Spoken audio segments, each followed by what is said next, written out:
अवधूत चिंतन श्री गुरुदेव दत्त। हाय, कसे आहात? चला आज ना मी बनवणार आहे कोबीची भाजी।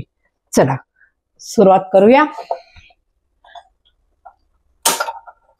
कोबीच्या भाजीला ना कढई लागणार आहे। आता ही कढई ना मी काल याच्यामध्ये भाजी तळली होती, तर त्याच कढईचा वापर करणार आहे आणि तेलाचा सुद्धा त्याच वापर करणार आहे। कारण मी कुठली भाजी वडा वगैरे तळला की तो फक्त एकदाच तळून घेते आणि मग नंतर त्या तेलाचा वापर मी भाजी आमटी असं काही करायचं असलं की त्याच्यात वापर करते। शक्यतो जास्त वेळा त्याच्यामध्ये तळू नये, त्याच तेलामध्ये तळू नये, म्हणून मग एकदा तळून झालं की ते तेल काढून बाजूला ठेवावं आणि मग त्याचा वापर आपण आमटी भाजी इतर काही पदार्थ बनवण्यामध्ये त्याचा वापर करावा। तर आता तेच तेल मी वापरणार आहे, कारण काल आमच्याकडे भजी झाली होती, तेल उरलेलं ते बाजूला काढून ठेवलंय, त्याच्यातच कोबीची भाजी करते आणि कढई तशीच ठेवली होती, तेलकट होती म्हणून।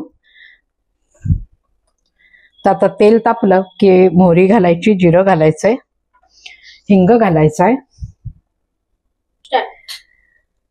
तेल तापलं आपलं, मोहरी घालायची, हिंग, जिरे आणि हिरवी मिरची, कढीपत्ता। गॅस बारीक करायचा।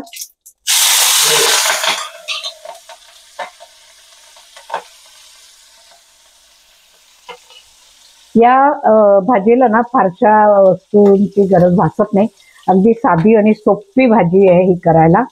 आता हा कोबी आपल्याला याच्यात घालून घ्यायचा।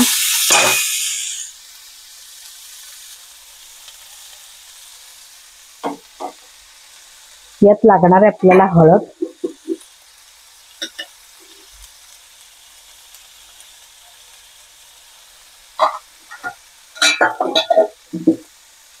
मीठ, साधारण 1 चमचा मीठ घालायचं, बारीक चमचा आहे हा, थोडस जास्त। मग लागलं तर नंतर घालावं, नाहीतर मग खारट झाली की भाजी ची चव खराब होईल। जितकं लागेल तेवढंच घालून घ्यायचं आणि भाजी बनवायला अगदी सोपी आहे, 10 मिनिटात भाजी तयार होते। आता याला आपण झाकण घालून वाफेवर शिजवून घ्यायची आहे आणि शिजल्यानंतर थोडीशी चवी पुरेशी त्याच्यात साखर घालायची। झाकण घालून आपल्याला 2-3 मिनिटं शिजवून घ्यायची। चला आता ही आपली बघा कोबी ची भाजी तयार झाली आहे। आता ह्याला आपण थोडासा खारटपणा, थोडासा म्हणजे काय कोबीला आहे ना मूळची अशी चव नसते काही, त्यामुळे मग त्याला आपण थोडीशी ना चवी पुरेशी साखर घालायची, म्हणजे मग त्यात घातलेलं मीठ, त्याचा खारेपणा आणि साखरेचा तो गोडपणा असं त्याला येतं आणि ती भाजी एकदम छान टेस्टी बनते। फार काहीही लागत नाही, इतकी झटकन बनणारी ही भाजी आणि मेन म्हणजे टिफिन मध्ये द्यायला ही भाजी फार छान असते। सुकी भाजी बनते आणि झटपट होते। सकाळची जर घाई असली तर ही भाजी अशा पद्धतीने तुम्ही बनवून बघा आणि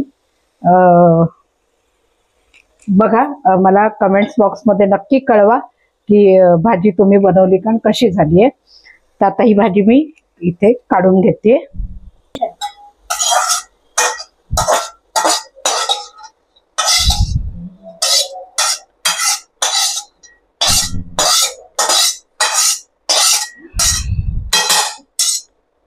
आता ह्यात आपल्याला घालायची आहे ती कोथिंबीर।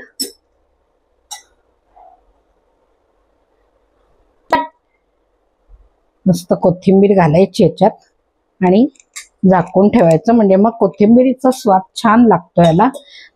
तर अशा पद्धतीने ही झाली बघा कोबीची भाजी।